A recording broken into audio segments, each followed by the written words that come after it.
जय हिंद साथियों। तो आइए आज का सेगमेंट शुरू करते हैं। आज है 45वां इंडियन कोस्ट गार्ड डे। तो उसी के ऊपर आज का ये सेगमेंट होने वाला है। आपको बहुत ही अच्छी अच्छी नई जानकारियाँ प्राप्त होंगी। तो आइए आज का ये सेगमेंट शुरू करते हैं।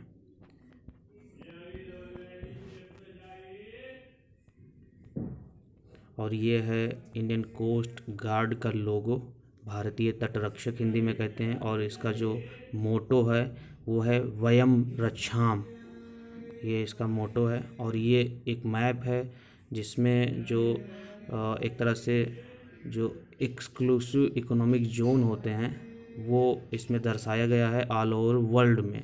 तो आप इंडिया का इंडियन पेनिनसुला में, पेनिनसुला उसे कहते हैं जो 3 तरफ से वाटर बॉडी से घिरा हुआ हो। जैसे इंडिया, अगर आप इंडिया को देखें पर्टिकुलर, तो इंडिया का जो ईस्टर्न पार्ट है, ईस्टर्न घाट जिसे बोलते हैं, वो है बे ऑफ बंगाल से घिरा हुआ। और जो वेस्टर्न घाट है, जिधर वेस्ट की तरफ आप जाएंगे तो ये भी जो एक तरह से अरब सागर से घिरा हुआ है। और जो एक तरह से नीचे का जो जाफना वाला या श्रीलंका वाला एरिया है इधर का, तो ये हिंद महासागर से घिरा हुआ है। तो ये 3 तरफ से वाटर बॉडीज से घिरा हुआ है, इसीलिए इसे इंडियन पेनिनसुला कहते हैं। तो पेनिनसुला का मीनिंग होता है जो 3 तरफ से वाटर बॉडीज से घिरा हुआ हो। और ये जहाँ जहाँ पे आपको ब्लू दिख रहा है हाईलाइटेड, वहाँ वहाँ पे जो कोस्टल गार्ड हैं वो रहते हैं और वहीं अपनी एक तरह से सेवाएं प्रदान करते हैं। तो आइए इसी के बारे में देखते हैं। The Indian coast guard ICG is a maritime law enforcement and search and rescue agency that protects India's maritime interest and enforce its maritime law with jurisdiction over the territorial water of India, including its contiguous zone and exclusive economic zone। अब देखिए कितना अच्छा काम है ये। जो हमारा crude oil आता है या जो हमारा एक्सक्लूसिव इकोनॉमिक जोन है, जो पोर्ट्स हैं, उनको सिक्योर करने के लिए या जो मछुआरे हैं उनको एक तरह से सिक्योरिटी प्रदान करने के लिए, और या किसी रेस्क्यू ऑपरेशन में, या और जितने भी सी से रिलेटेड गतिविधियां होती हैं उसमें सुरक्षा सिक्योरिटी देने के लिए इंडियन कोस्ट गार्ड बहुत ही एक तरह से अहम किरदार निभाता है। जो एक्सक्लूसिव इकोनॉमिक जोन है, ये इसको कैसे डिफ़ाइन करेंगे?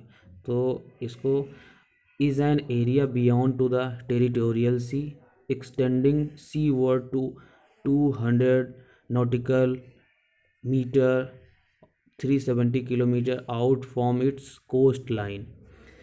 Territorial water ends at 22 kilometre. आप नॉटिकल एक तो माइल है और एक तो किलोमीटर में दी है, तो ये आप 22 नॉटिकल माइल कह लीजिए या 12 नॉटिकल माइल कह लीजिए, 22 kilometre from the coast line.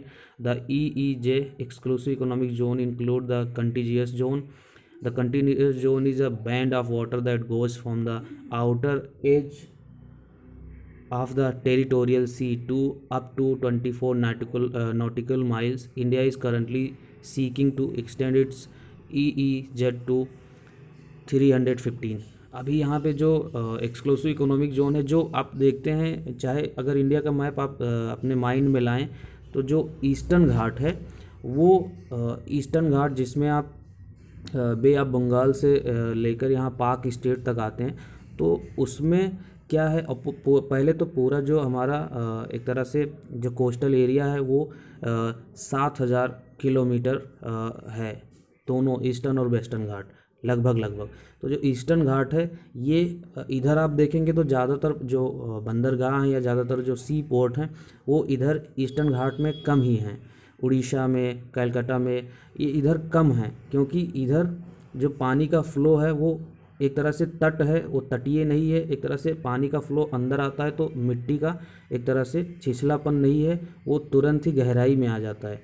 तो इधर एक्सक्लूसिव इकोनॉमिक जोन कम ही है। अगर आप इधर आएंगे वेस्टर्न घाट में, चाहे वो मुंबई का घाट हो या केरला का कालीकट घाट हो या गुजरात का पोर्ट हो, तो ये जितने भी इधर के जो वेस्टर्न वाले पोर्ट हैं ये छिछले हैं, क्योंकि जो पानी का बहाव है वो इसमें एक तरह से तुरंत गहराई नहीं आता है, वो धीरे धीरे फिर गहराई आता है। तो उसी को उस इसमें आसानी से आके जो जहाज़ होते हैं वो रुक जाते हैं, और एक्सक्लूसिव इकोनॉमिक जोन डिफाइन करने में इधर अच्छा रहता है। तो इसी की वजह से इधर है। और बाकी ये टर्म है कि कैसे, जैसे इंडिया है, इंडिया भी एक्सटेंड कर रहा है जो एक्सक्लूसिव इकोनॉमिक जोन है वो 350 किलोमीटर तक।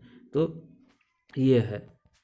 The Indian Coast Guard was formally established on 1 February 1977 by the Coast Guard Act 1975 of the Parliament of India। जो ये कोस्ट गार्ड है इंडियन, ICG, इसको 1 फरवरी 1977 में बनाया गया था, कोस्ट गार्ड एक्ट 1978 के द्वारा पार्लियामेंट में। It operates under the ministry of defence, ministry of defence के अंडर में काम करता है। अभी आइए ICG के बारे में देखते हैं। इसको 1 फरवरी 1977 में बनाया गया इंडिया।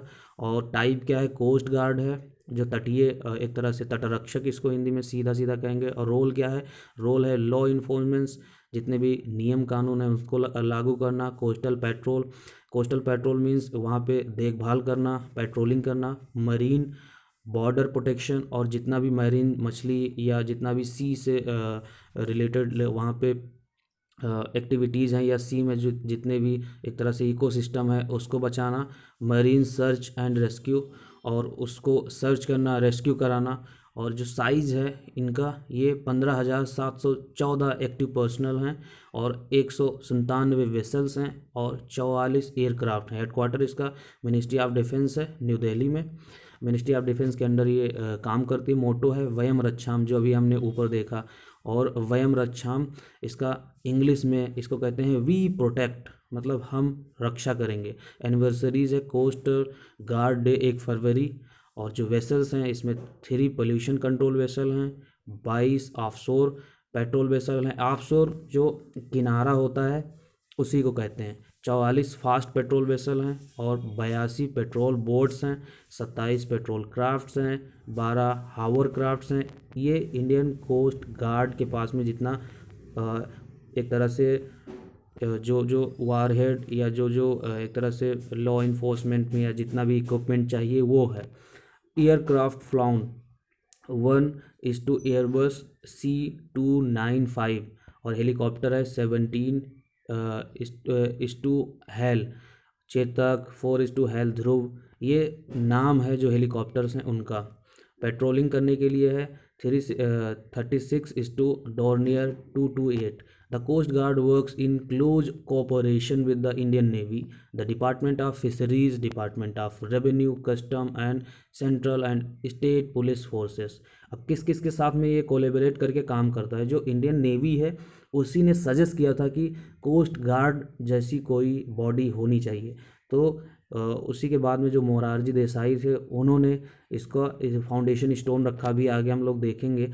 तो अभी जो कोस्टल गार्ड है ये इंडियन नेवी के साथ में कोऑपरेट करता है, और डिपार्टमेंट ऑफ फिशरीज से, डिपार्टमेंट ऑफ रेवेन्यू, कस्टम और सेंट्रल और पुलिस जो स्टेट पुलिस है उसके साथ में कोलैबोरेट करके काम करता है। ये इसकी वेबसाइट है। और इनके जो कमांडर होते हैं उनके बारे में आइए देखते हैं। जो सबसे सुप्रीम होते हैं वो होते हैं डायरेक्टर जनरल, उनकी रैंक होती है डायरेक्टर जनरल। और ये इस समय है कृष्णा स्वामी नटराजन, PTM TM, ये उनकी रैंक है।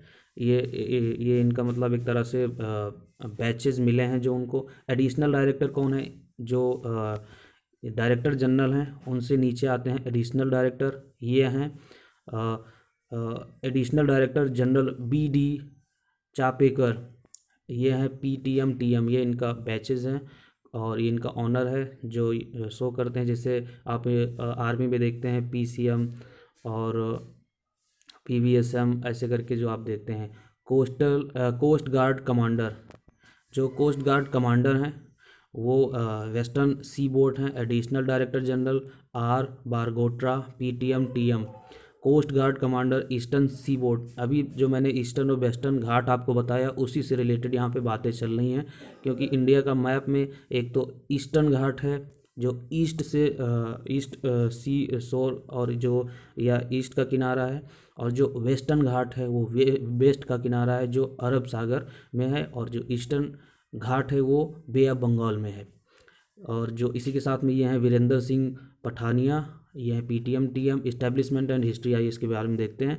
जो इंडियन कोस्ट गार्ड है, इसको जो पहला प्रपोजल है वो इंडियन नेवी ने ही दिया था, अभी मैंने ऊपर आपको बताया ही। और ये provide non military maritime service to the nation, और ये नॉन मिलिट्री एक तरह से सर्विस प्रोवाइड करती है देश को। ये in the 1960 seaborne smuggling of goods was threatening India's domestic economy. जो 1960 के दशक में क्या हो रहा था कि जो एक तरह से समुद्र जनित स्मगलिंग, मतलब स्मगलिंग मीन्स जो कोई अगर मान लीजिए आप सामान ले आ रहे हैं, फिर उससे कोई चोरी करे, या गलत तरीके से कोई अगर मान लीजिए कोई सामान आप सर्कुलेट हो रहा है मार्केट में, तो उसी का गलत व्यापार करे, तो उसकी वजह से जो गलत व्यापार हो, चाहे वो क्रूड ऑयल हो या और चीज़ें होती हैं जो गुड्स एंड सर्विसेज होते हैं, तो उसको स्मगल करके ये लोग इंडिया के जो डोमेस्टिक मार्केट है, जो इंटरनल मार्केट है, जो इंडिया विद इन इंडिया में चल रही थी 1960 में, उसको थ्रेटन कर रहे थे जो स्मगलर्स थे। The Indian custom department frequently called upon the Indian navy for assistance with the petrol and intercepting in the anti smuggling efforts. अब इंडियन नेवी ने असिस्ट किया कि एक पेट्रोलिंग टीम हो जो इंटरसेप्ट करे, मतलब पकड़े एंटी स्मगलिंग एफर्ट्स को और उसको रोके, और एक तरह से इंडियन नेवी को असिस्ट करे, ऐसा कुछ होना चाहिए। तो इसके बाद में नाग चौधरी कमेटी। अब ये जो नाग चौधरी कमेटी है, इसी को देखते हैं। ये कंस्टिट्यूट हुई थी participation from the Indian navy and the Indian air force to study the problem. ये कमेटी बनी थी कि क्या सच में ज़रूरत है किसी ऐसी बॉडी की, और इसमें पार्टिसिपेशन किया था बनाने के लिए इंडियन नेवी और इंडियन एयरफोर्स ने, और उसने स्टडी भी किया था प्रॉब्लम क्या क्या प्रॉब्लम है। तो जब प्रॉब्लम समझ में आएगी तभी सोल्यूशन होगा। तो इसके बाद में ये रेज किया गया। In August 1971, the committee identified the requirement to patrol India's vast coastline, set up a registry of offshore fishing vessels in order to identify illegal activity, and establish a capable and well-equipped force to intercept vessels engaged in illegal activities। जो vessels होता है, आप देखते हैं जो बड़े बड़े container होते हैं, तो वो सब शिप में आते हैं और उनके लिए क्रेन रहती हैं, वो बहुत सारी बड़ी बड़ी एक्टिविटीज़ होती हैं, उसमें बहुत सारे टन सामान लाए और भेजे जाते हैं विदेशों से। तो आयात निर्यात होता है, उसको देखने के लिए और जितनी भी लीगल एक्टिविटी हैं उसको आइडेंटिफाई करने के लिए, उसको सॉर्ट आउट और टैकल आउट करने के लिए ये, और फिशरीज से रिलेटेड और जितनी भी चीज़ें गलत हो रही थी उसको एक तरह से सही करने के लिए वेल इक्विप्ड फोर्स शुरू की गई। The committee also looked at the number and nature of the equipment, infrastructure and personnel required to provide those services।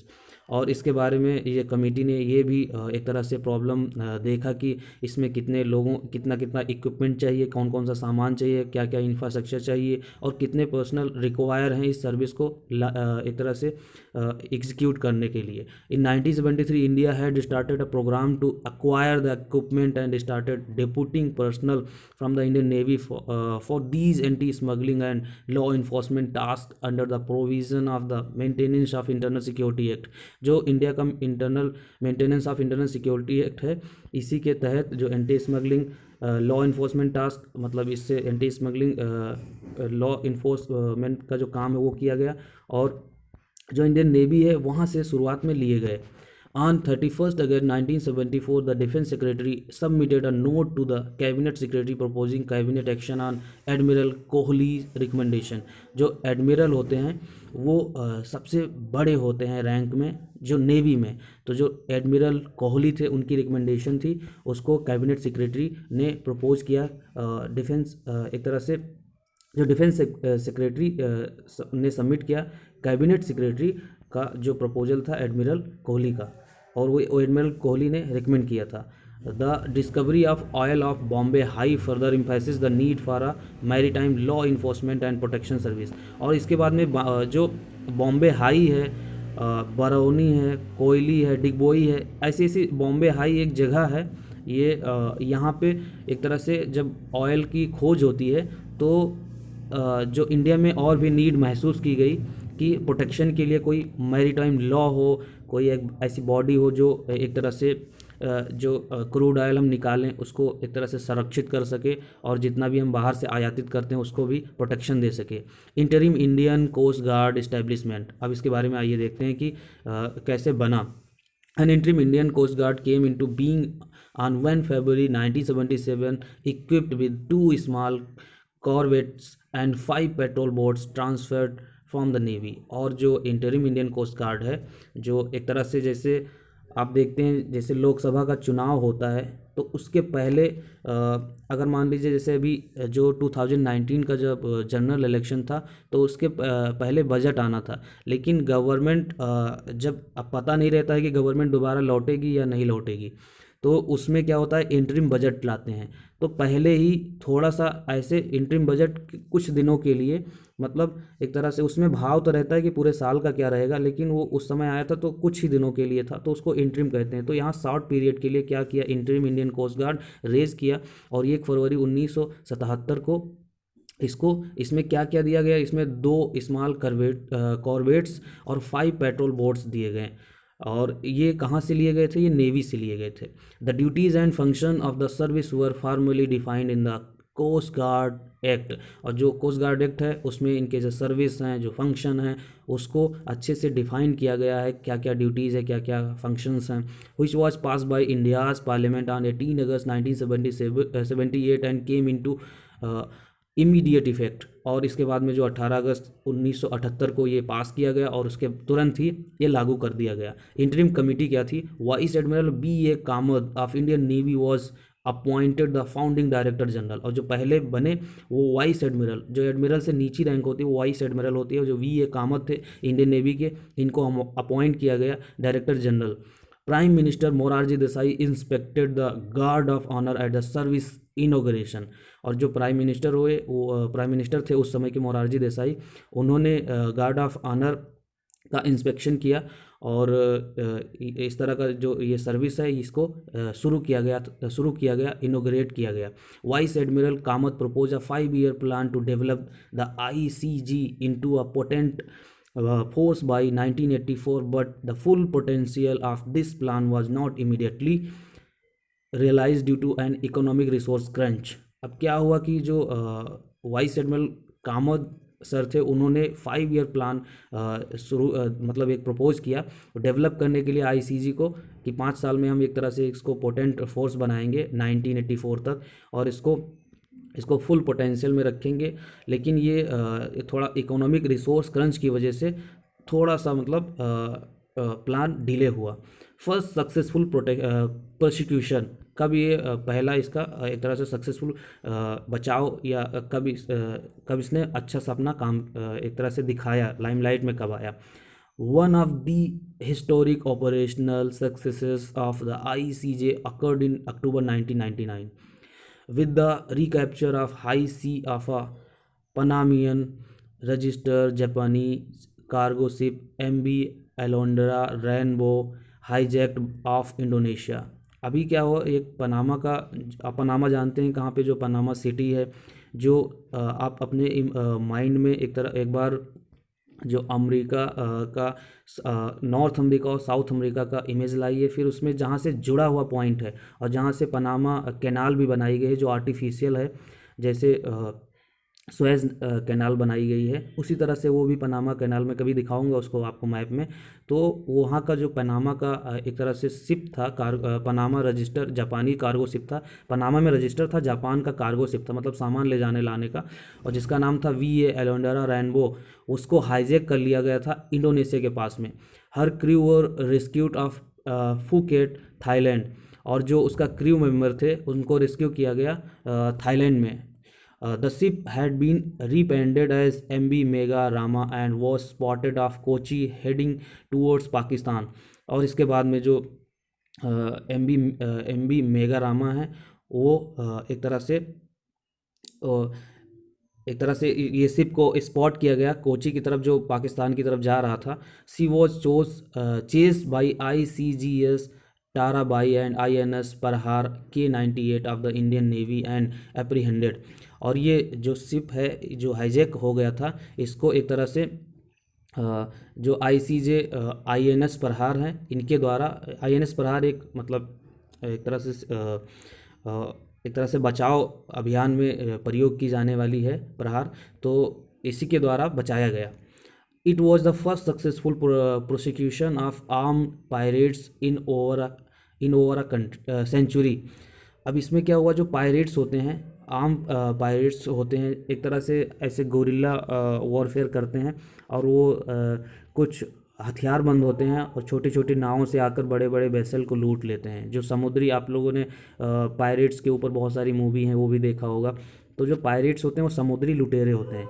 वो बड़े बड़े जो ऑयल टैंक होते हैं, उनको ऑयल टैंक को लूट लेते हैं, फिर उसको जो अपने डोमेस्टिक मार्केट हैं या और जो इलीगल स्मगलिंग है उसमें बेच देते हैं। तो उसको जो सेंचुरी में एक तरह से इस शिप को बचा के जो इंडियन कोस्ट गार्ड ने है वो बहुत बड़ा एक तरह से अपना परिचय दिया। और ये एक इमेज है, इसमें जो तटरक्षक हैं, और इसी ये एयरफोर्स के साथ में भी कोलैबोरेट करती है, नेवी के साथ में भी कोलैबोरेट करती है, उसका एक इमेज है, देख सकते हैं आप। और आइए इसी के साथ में आगे देखते हैं। The Indian coast guard conducts exercise with other coast guard of the world. और ये जो हमारा ICG है, ये जो वर्ल्ड के कोस्ट गार्ड है उनके साथ में एक्सरसाइज रेगुलर होती है, इनकी ट्रेनिंग अपग्रेड की जाती है। In May 2005 the ICG agreed to establish liaison link with Pakistan maritime security agency. जो हमारा एक तरह से CG है, कोस्टल गार्ड है, इंडियन कोस्टल गार्ड ICG, वो पाकिस्तान के जो PMSA है उसके साथ में भी एक तरह से क्या कहते हैं, एक्सरसाइज हुआ और एग्री हुआ कि एग्रीमेंट हुआ कि हम दोनों लोग मिलके एक तरह से यहाँ सी में अपना सिक्योरिटी मेंटेन करेंगे। In 2006 the Indian coast guard conducted exercises with its Japanese and Korean counterparts. और जो 2006 में इंडियन कोस्ट गार्ड है, इसने जापान के साथ में और कोरियन जो साउथ कोरिया है उसके साथ में एक तरह से अपना एक्सरसाइज किया। After the 2008 Mumbai attack the Indian government initiated a programme to expand the ICG force asset and infrastructure. जो 2008 का मुंबई अटैक था, उसमें क्या हुआ था, जो पाकिस्तान से आए थे अटैक करने वाले जो आतंकवादी, उन्होंने बोट का इस्तेमाल किया था, और वो अरब सागर से होते हुए ये फिर आए थे मुंबई में और फिर अटैक किया था। तो इसको देखते हुए इंडियन गवर्नमेंट ने जो साइज़ था इसको बड़ा किया, फोर्स को बड़ा किया, एसेट जो एक तरह से संपत्तियां थी उनको बढ़ाया और इंफ्रास्ट्रक्चर खड़ा किया और भी ज़्यादा। The force aim to have 200 ships and 100 twin engine aircraft by 2023 in its fleet. जो फ्लीट होती है वो बहुत बड़ा एक तरह से शिप होता है। अब उस शिप में बहुत सारे मतलब 50-60 एयरक्राफ्ट होते हैं और बहुत सारे उसके अंदर भी छोटी छोटी बोट होती हैं। आपने बहुत सारी फ्लीट देखी भी होगी। जो सबसे बड़े फ्लीट हैं वो US के पास में हैं, उसके बाद में चाइना के पास में हैं, रशिया के पास में भी हैं, इंडिया के पास में भी है। तो इस तरह से हैं। तो अभी इंडियन गवर्नमेंट क्या टारगेट कर रही है कि 200 शिप और 100 ट्विन इंजन मतलब डबल इंजन एयरक्राफ्ट 2023 तक अपने बेड़े में शामिल करेंगी। There are currently 42 coast guard station which have been establish along the coast line of the country. जो 22 कोस्ट गार्ड स्टेशन हैं वो एक तरह से इंडिया की कोस्ट लाइन में इस्टेब्लिश हैं। Presently there is no proposal for setting up more coast guard station. और अभी कोई प्रपोजल नहीं आया है कि और रेज करना है 42 से, अभी 42 ही हैं, 42 ही हैं। Mission of Indian coast guard, इसका मिशन क्या क्या होता है वो आइए देखते हैं। Safety and protection of artificial island offshore terminals and other installation. जो सेफ्टी है और प्रोटेक्शन है, जो आर्टिफिशियल आइसलैंड हैं उनको एक तरह से सेफ्टी प्रोवाइड करना, प्रोटेक्शन प्रोवाइड करना, और ऑफशोर जो टर्मिनल्स हैं उनको और जो अदर इंस्टॉलेशन गतिविधियां हो रही हैं उनको एक तरह से सेफ और सिक्योर करना। Protection and assistance to fisherman and mariners at sea. जो समुद्र में हैं, जो मछुआरे हैं और जो मरीनर्स हैं, जो और भी समुद्री से मतलब अपना एक तरह से मॉनेटरी सपोर्ट हासिल करते हैं, उनको एक तरह से प्रोटेक्ट करना और असिस्ट करना, उनको समझाना बताना कि कब क्या हो रहा है। अगर मान लीजिए कभी एक तरह से आपदा आ गई कोई, या सुनामी आ गई, तो उनको आगाह करना कि अभी वहाँ से आप नहीं जा सकते, या वहाँ से निकल आइए। Preservation and protection of marine ecology and environment including pollution control. अभी क्या है कि जो प्रिजर्व करना और प्रोटेक्ट करना मरीन इकोलॉजी, जैसे मछलियाँ हैं, आपने देखा होगा कि जो अभी समुद्र में हर एक सेकेंड में एक ट्रक, मतलब एक जो डंपर आप देखते हैं उतना बड़ा एक डंपर प्लास्टिक डंप किया जाता है हर सेकेंड में समुद्र के अंदर, क्योंकि इतना पॉपुलेशन बढ़ गया है और इतना सारा पॉलीथीन यूज होता है, इतना सारा जो एक तरह से पर्यावरण को हानिकारक चीज़ें हैं वो सारा यूज होता है, तो उसका वेस्ट जो है वो समुद्र में जाता है, और समुद्र में हर एक सेकेंड में एक ट्रक प्लास्टिक डंप किया जाता है। और उसकी वजह से जो मरीन इकोलॉजी है वो बहुत एक तरह से आप लोगों ने बहुत सारी इमेज देखी होंगी जिसमें जब व्हेल या और सारे जानवर जब एक तरह से तट पे आते हैं तो उनका अगर पेट देखते हैं तो उनके अंदर बहुत सारी पॉलीथीन रहती है। और यही नहीं, जो हम नमक खाते हैं या जो और भी एक तरह से जो समुद्री चीज़ें हैं वो अगर उपयोग में लाते हैं कोई भी, तो नमक तो हर कोई खाता है, नमक में भी जो माइक्रो लेवल पर जो एक तरह से प्लास्टिक के कण हैं वो देखे जा रहे हैं अभी। तो इसीलिए हमें बहुत ही एक तरह से जो पोल्यूशन हो रहा है सी में उसको देखकर कोई इंटरनेशनल लॉ इन्फोर्स करना पड़ेगा और इंश्योर करना पड़ेगा कि जो इकोलॉजी है सी में वो बनी रहे, क्योंकि वो अल्टीमेटली ह्यूमन लाइफ से जुड़ी हुई है, और अगर वो इकोसिस्टम ख़राब हुआ तो ह्यूमैनिटी भी कहीं ना कहीं सर्वाइव नहीं कर पाएगी। तो यहाँ पे जो इनका काम है, ये इनका काम है जो इकोलॉजी और इन्वायरमेंट है उनको पल्यूट होने से बचाना। जैसे क्रूड ऑयल या शिप में कभी कभी जो ऑयल होता है वो स्प्लिट कर जाता है, जिससे क्या होता है जो समुद्र का सतह है उस पर बहुत सारा ऑयल स्प्लिट होने से जो बहुत सारे जो तट जो ऊपर रहते हैं जीव वो मर जाते हैं, क्योंकि जो क्रूड ऑयल होता है वो बहुत ज्वलनशील होता है, आप भी जानते हैं। और कई बार आप लोगों ने इमेजेस भी देखी होगी कि स्प्लिट हुआ, ऑयल स्प्लिट की वजह से बहुत सारा मतलब ऑयल एक तरह से समुद्र में ही बह गया। Assistance to department of custom and other authorities in anti smuggling operation. जो डिपार्टमेंट ऑफ कस्टम है उसका जो एंटी स्मगलिंग ऑपरेशन है उसमें असिस्ट करना, उनको एक तरह से चीज़ें प्रोवाइड कराना। Law enforcement in territorial as well as international water. जो टेरिटोरियल है, जो हमारे कोस्ट गार्ड है जो 7,000 किलोमीटर की लंबी तटरेखा है, बहुत ही लंबी है, उसको असिस्ट करना, उसको उसमें लॉ लागू करना। और जो इंटरनेशनल वाटर का जो एक तरह से अलग अलग जहाँ पे इंडिया के शिप या वेसल्स जाते हैं उनको भी एक तरह से प्रोटेक्शन देना। Scientific data collection and support national defence and during hostile under the operational control of the Indian navy. अब क्या है कि जो साइंटिफिक एक तरह से exact number scientifically data collection करना और सपोर्ट करना नेशनल डिफेंस को जब कभी एक तरह से आपदा या हॉस्टिलिटी हो जाती है उस समय। Additional responsibility of the Indian coast guard. Additional क्या क्या है, इसके अलावा क्या क्या है। Offshore security coordination committee OSCC, the Director General of the Indian Coast Guard is chairman of OSCC constituted by the Ministry of Petroleum and Natural Gas PNG। MOPNG जो ministry of petroleum and natural gas है। आप जानते हैं crude oil हम बहुत ज़्यादा import करते हैं विदेश से। फिर इसके बाद में यहाँ पे जो रिफाइनरीज़ हैं वो चाहे वो जामनगर की है, गुजरात की, महाराष्ट्र की, वो सारा रिफ़ाइन करती है, या उड़ीसा में भी बन रही है। तो वो फिर इसके बाद में जो पेट्रोलियम से रिलेटेड, चाहे वो डीजल, मिट्टी का तेल, पेट्रोल, CNG, ये सारी चीज़ें सॉरी CNG नहीं होगा, जो पेट्रोलियम से रिलेटेड, जैसे पेट्रोलियम में गैस है, LPG है, इसके बाद में ग्लिसरीन है, और पेट्रोल है, डीजल है, और जो सबसे नीचे बचता है इसको क्रूड ऑयल को बहुत एक भट्टी एक तरह से जो रिफाइनरी होती है उसमें एक तरह से रिफ़ाइन किया जाता है। तो जो सबसे नीचे बचता है वो तारकोल होता है, जो आप देखते हैं सड़कों पे बिछाया जाता है जब सड़कें बनाई जाती हैं। तो जो तारकोल होता है उसका वो एक तरह से कचरा होता है, लेकिन वो भी देखिए आप काम में आता है।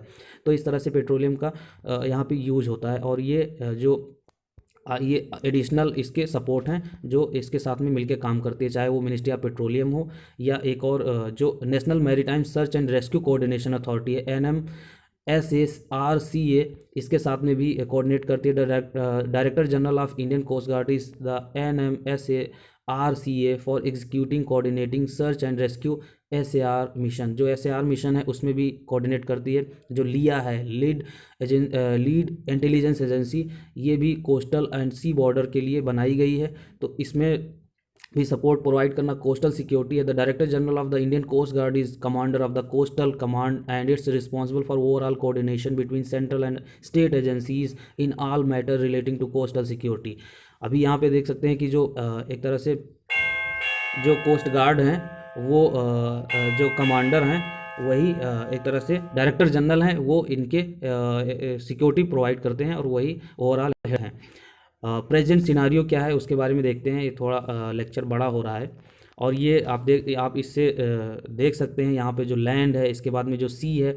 तो जो लैंड के बाद में सी शुरू होता है उसमें भी क्या कहते हैं, जो पर्टिकुलर कंट्री होती है जहाँ पे शुरू होता है उसका ही पार्ट होता है ये। तो उसी के बारे में यहाँ दिखाया गया है।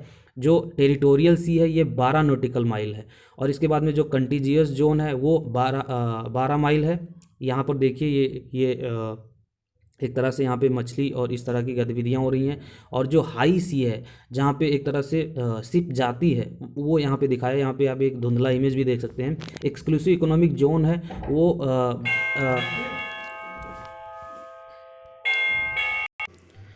और इस तरह से है।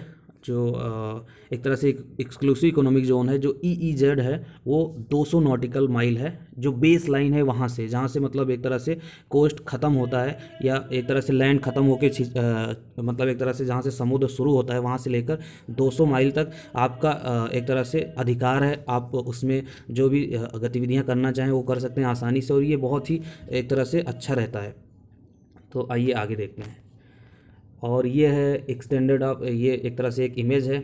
यहाँ पे 9,000 ये देख सकते हैं 9,73,182 स्क्वायर किलोमीटर वेस्ट कोस्ट है और जो ईस्ट कोस्ट है वो 4,45,11 स्क्वायर किलोमीटर ये है, जिसमें देखिए पारादीप है और चेन्नई का, और इधर देखिए कोचीन और मुंबई का, पोरबंदर, इस तरह से जो, और इसके किनारे किनारे आप देख सकते हैं जो एक्सक्लूसिव इकोनॉमिक जोन है वो भी है। जो दूसरी लाइन यहाँ पे दर्शाई गई है वो एक तरह से एक्सक्लूसिव इकोनॉमिक जोन, और जो एक तरह से जो कोस्टल एरिया में आती है वो यहाँ पे एक तरह से अपनी सुरक्षा या अपना जो सर्विस है वो प्रोवाइड कराते हैं। तो ये ईस्ट कोस्ट है और ये वेस्ट कोस्ट है। तो आप आसानी से अब ईस्ट और वेस्ट में फ़र्क जान गए होंगे। तो आइए आगे देखते हैं। An average the coast guard saves 1 life every second day at sea. अभी जो हर दिन का 1 सेकेंड है वो कोस्ट गार्ड मतलब एक दिन में 1 सेकेंड में 1 लाइफ बचाता है, हर सेकेंड में। तो इस तरह से यहाँ पे डाटा है कि मतलब हर सेकेंड एक कोस्ट गार्ड जो होते हैं वो हर सेकेंड 1 लाइफ बचाते हैं। Despite the restriction impose by covid pandemic, the ICJ has maintain 24/7 vigil in the exclusive economic zone by deploying about 15 ship 12 aircraft daily. जो पैंडमिक है कोविड-19, इसकी वजह से बहुत सारी दिक्कतें हुई, रिस्ट्रिक्शन लगे कि आप जा नहीं सकते बाहर, लेकिन फिर भी मतलब 24 घंटा 7 दिन इन्होंने विजिल किया, देखभाल की। जो एक्सक्लूसिव इकोनॉमिक जोन है वहाँ पे पायरेसी ना हो, वहाँ पे कोई स्मगलिंग ना हो। और ये कैसे किया, 50 शिप और 12 एयरक्राफ्ट डेली एक तरह से उतार करके।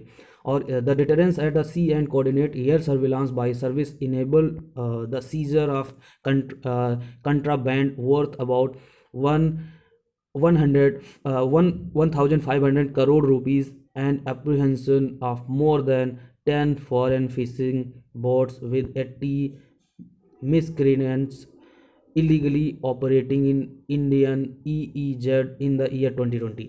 जो 2020 बीता उसमें क्या क्या हुआ, उसमें 1,500 करोड़ रुपये एक तरह से enable the seizure of contraband worth about, मतलब 1,500 करोड़ रुपए का यहाँ पे अप्रहेंसन हुआ। और इसमें क्या क्या मिला, जो 10 फिशिंग बोट्स हैं, 80 मिसक्रेंट्स इलीगल ऑपरेटिंग, और जो एक तरह से इंडियन इकोनॉमिक जोन है उसमें इंडियन एक्सक्लूसिव जोन है 2020 में ये लिए गए कोस्ट गार्ड द्वारा।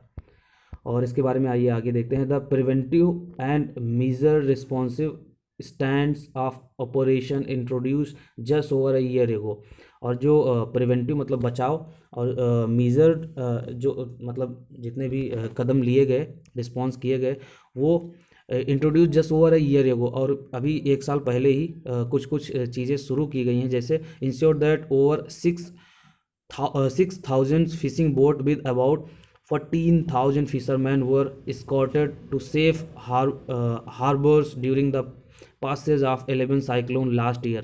अभी जो 11 साइक्लोन आए हैं उसमें 6,000 फिशिंग बोट को बचाया गया है, और 40,000 जो फिशरमैन थे, मछुआरे थे, उनको एक तरह से सेफ पहुंचाया गया है। ये काम किया गया, और 11 साइक्लोन आए हैं लास्ट ईयर में, यानी कि 2020 में 11 साइक्लोन आए हैं, 10 oh averting loss of life and property at sea. और इस तरह से जो जान का बचाव किया है और प्रॉपर्टी का भी बचाव किया है जो समुद्र में है, इस तरह ये काम किया है। The line with prime minister Narendra Modi vision of security and growth of all in the region. Sagar जो अभी 2-4 महीने हुए हैं शुरू किया है, जो सागर प्रोग्राम है जो प्रधानमंत्री नरेंद्र मोदी हैं उन्होंने शुरू किया है। The ICG had created maritime history in dousing a region raging fire on board the 333 metric long very large crude carrier motor tanker New Diamond